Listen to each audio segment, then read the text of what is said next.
Hello students, today we shall see something about the function of controlling under management.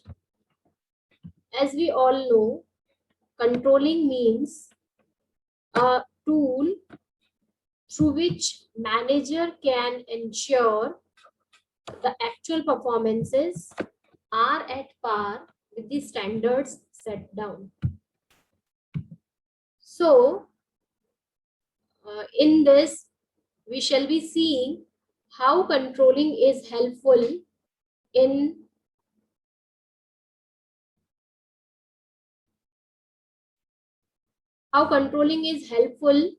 in managing the performances, in measuring the performances, and seeing to it that the actual performances are in conformation with the standard set or the things planned in the past. So, what is control? Control is a primary goal-oriented function of management in any business organization.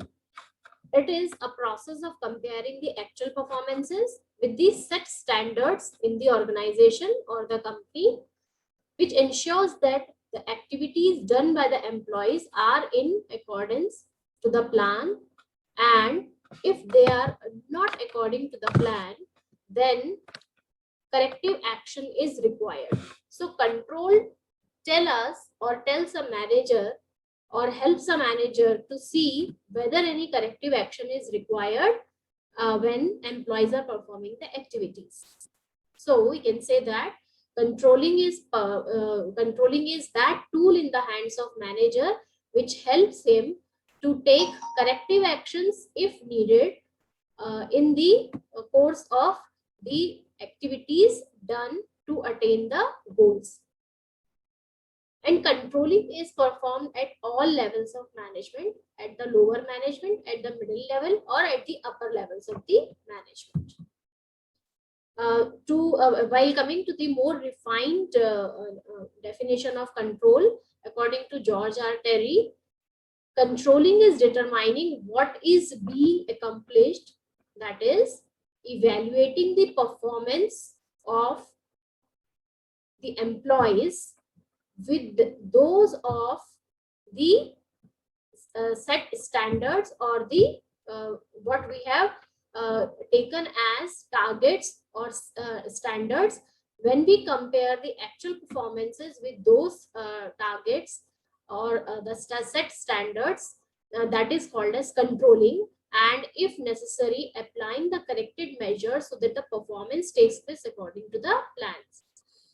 And in the words of Henry Fayol, in an undertaking, control consists in verifying whether everything occurs in conformity with the plan adopted, the instructions issued, and the principles established. So it is a device that helps the managers to uh, to see or to verify that all the activities that are being done by employees are according to the plans that are being designed in the at the beginning of the activity, or the instructions issued to them, or the principles of work. That means while doing works, there are certain principles of doing any kind of work or the methodology. So whatever is the principles, established principle of finishing the task or the methodology of finishing the task, employees are performing according to that only. While ensuring that control helps the managers in doing that. So coming to the features of controlling, an effective control system has the following features. It helps in achieving organizational goals. Why we are doing this process of controlling? To help achieve the organizational goals. And it facilitates optimum utilization of resources. As any organization has the scarce resources. So while by putting control measures in place, a manager or the management and just ensures that the resources are utilized to their optimum level. It evaluates the accuracy of the standard. when we compare the actual performances to the standard ones, then if there is too much of difficulty is in the way of achieving the standards, then we can say that whether the standards are accurate or not. So we can evaluate the accuracy of a standard if it is achievable in according to a methodology, according to the inputs that we are putting into the process, and if anything is fall short of, we can say that the standards are not so accurate.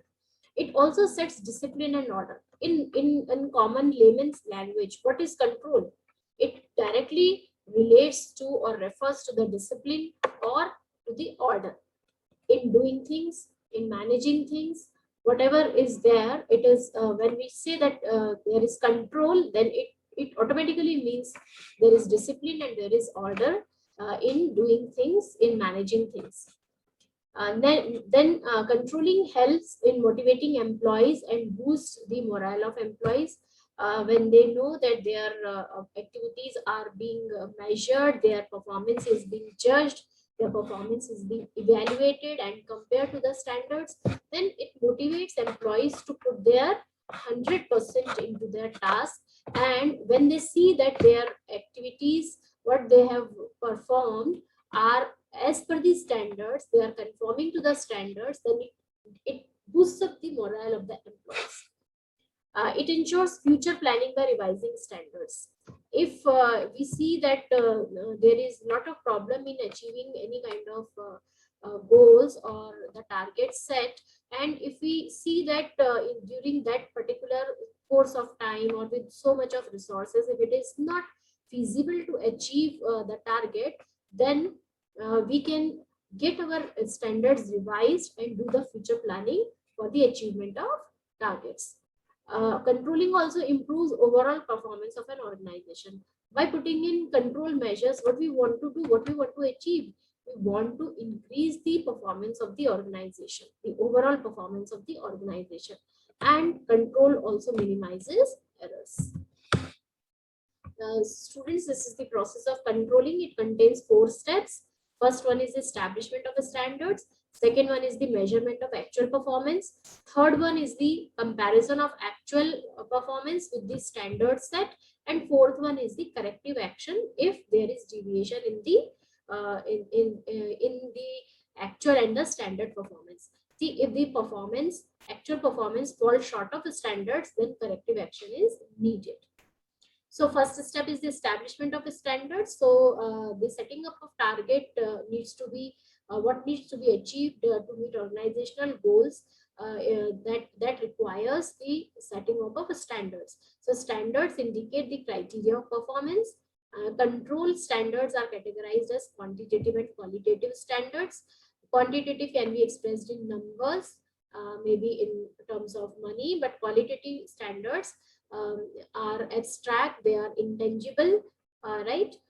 The second step is the measurement of actual performance.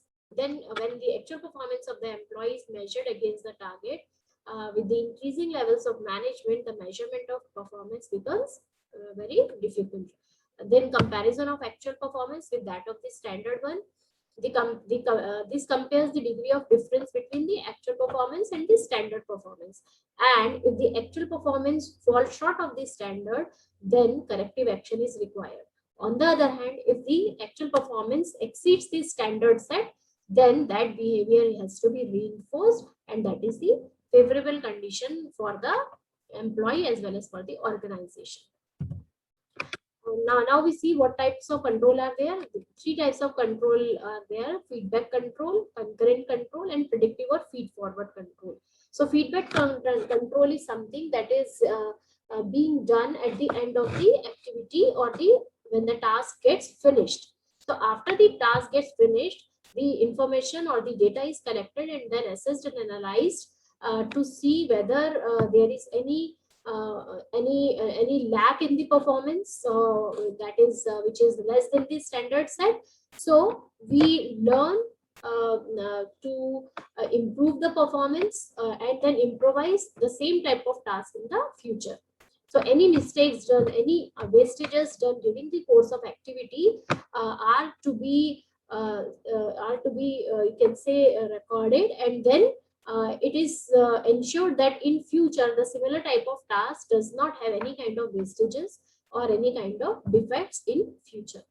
Concurrent control is which is real time. That means as simultaneously the activity is going on, at the time of going on of the activity, control measures are put in. So before any loss is incurred, proper control measures are there to avoid the probable loss. And then the last one is predictive of feed-forward control. This type of control helps to foresee the problems that may occur in achieving the task or in finishing of the activity, and the action that can be taken if any kind of problem is there, that is already being put in as the feed-forward control measure. Now we see what are the advantages of controlling process. See, the controlling process provides a basis for future action. That means whatever the information is we are getting, the data we are getting, that keeps a check that the planning process is duly followed. And if it is not being followed, any deviations are there, then it helps in taking corrective action in the future. So we can say that it enables the management to avoid the repetition of past mistakes. Then it facilitates decision making. Whatever is the deviation between the standard and the actual performances, the control measures will help in deciding the future course of action. That means if the actual performance are less than the standard ones, then certainly some corrective action must be required. That may be due to some, you can say the defect in the process or delay in the process, or maybe some lack in the employee skill. So accordingly the decision is taken so that the deviation between the standard and the actual can be eliminated. It facilitates decentralization. Decentralization of authority is very necessary as far as the size of the enterprise is concerned, or as the big organization, as the organizations grow, the decentralization is required much more as compared in their early stage. The management cannot delegate authority without ensuring proper controls. When authority is being delegated, one has to see, or the superior has to see that that should be done with proper control measures. For these various control techniques like budgeting, like cost control, like pre-action approvals are put in while decentralizing the whole process.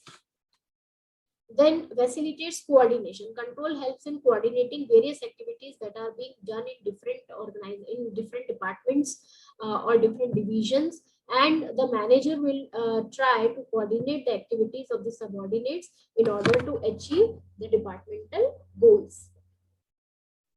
Controlling also helps in improving efficiency. The whole purpose of putting the controlling system in process is to improve organizational efficiency through improving the efficiency of the employees. When employees are short of the standard performances, then to improvise their or to improve their actual performances, corrective action is suggested, or future course of action is suggested accordingly, so that any deficiency is corrected within time.